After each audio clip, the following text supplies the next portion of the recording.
I'm Chris Boatner. I am the Acting Natural Resources and Planning Staff Officer for the Humboldt-Toyabe National Forest, and I represent the HT on the Coordinating Committee.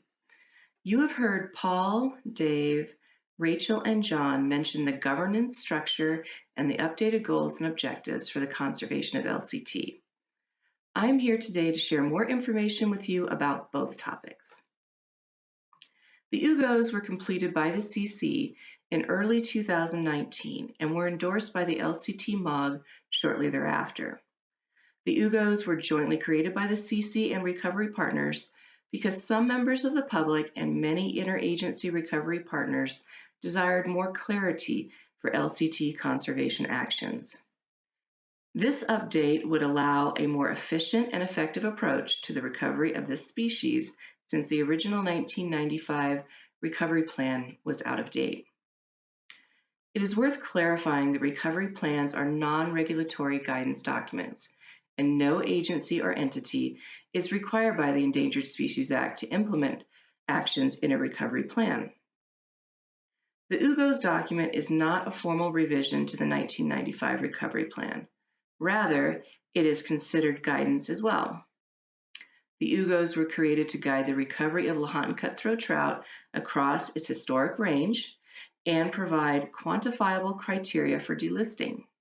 However, they do not prescribe where or how to complete the actions necessary to meet the updated objectives, since these decisions are best made at the local level with the involvement of all affected and interested parties. The UGOs were prepared through coordination with interagency specialists using up-to-date science on Lahontan cutthroat trout biology, habitat requirements, and threats. The process was designed to ensure the goals and objectives were simple, measurable, achievable, and defensible. Because they are not prescriptive, the UGOs provide flexibility and encourage collaboration with stakeholders, so that together we can identify recovery actions and where and how to meet the objectives for LCT recovery in each management unit. By working with people who live and work in the 10 management units, we can collectively identify the best places to focus recovery efforts.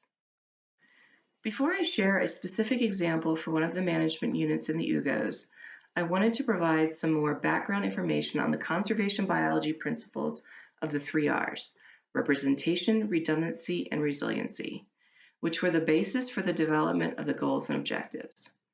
This approach allows us to look at recovery through multiple lenses and from multiple levels. Representation examines recovery at the species or range-wide level. For example, is the ecological, genetic, geographic, and life history of the species represented sufficiently to allow it to adapt to a changing environment in both the short and long term? What this is really referring to is adaptive capacity, or the species' ability to adapt. This means we need LCT to be conserved within the diversity of habitats and river bases remaining, with an emphasis on ensuring we conserve the remaining genetic diversity and all life history strategies and characteristics that remain today. Redundancy is the ability of a species to withstand catastrophic events like massive wildfires or severe droughts.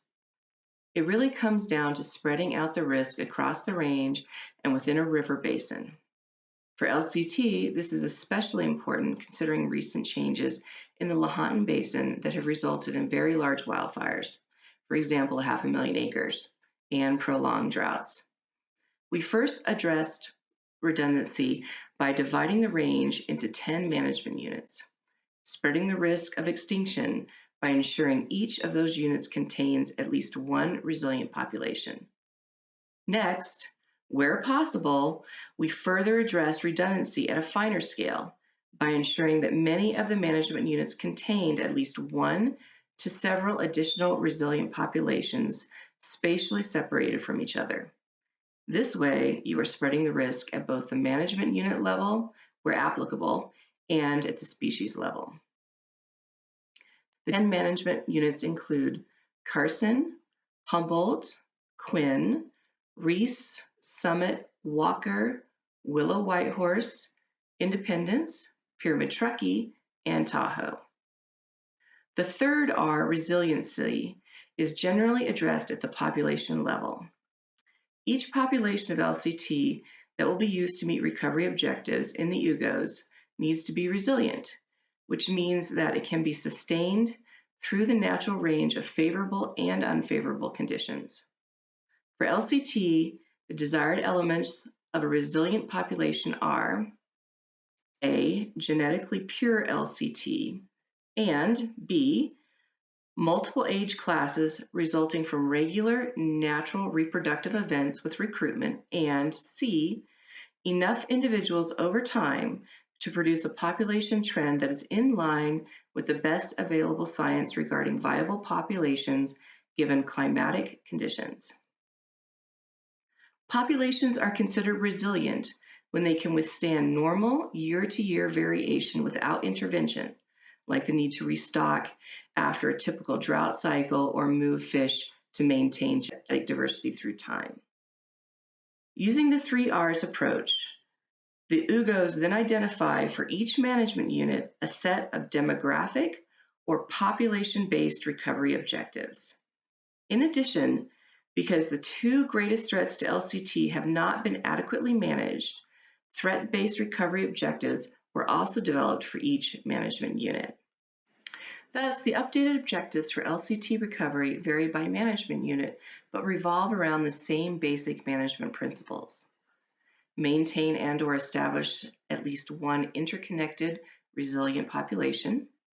Maintain and/or establish at least one additional redundant, resilient population.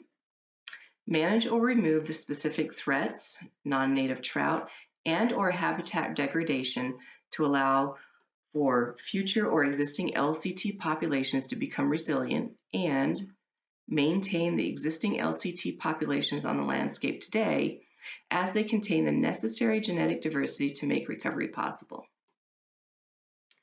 Within the eastern portion of LCT's range, there are several management units, including Willow Whitehorse, Quinn, Summit, Reese, and Humboldt.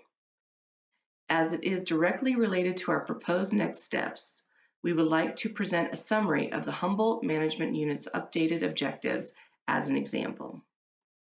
The Humboldt River drainage is very large, greater than 16,000 square miles, contains many large and interconnected stream systems, and represents the easternmost portion of LCT's range.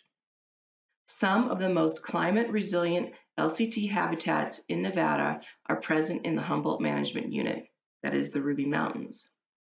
Because of its overall size and locally adapted genetic differentiation between populations within different subbasins, it was further divided into subunits based on U.S. Geological Survey hydrologic units.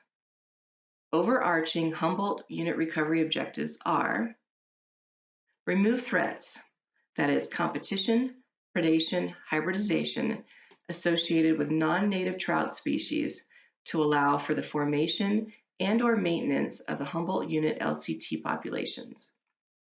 Ensure all habitats function ecologically. In some cases, this may require restoration and/or management changes, and maintain existing isolated populations that cannot individually meet the recovery population benchmarks. Actively manage those populations based on guidance provided in the pending LCT Genetics Management Plan.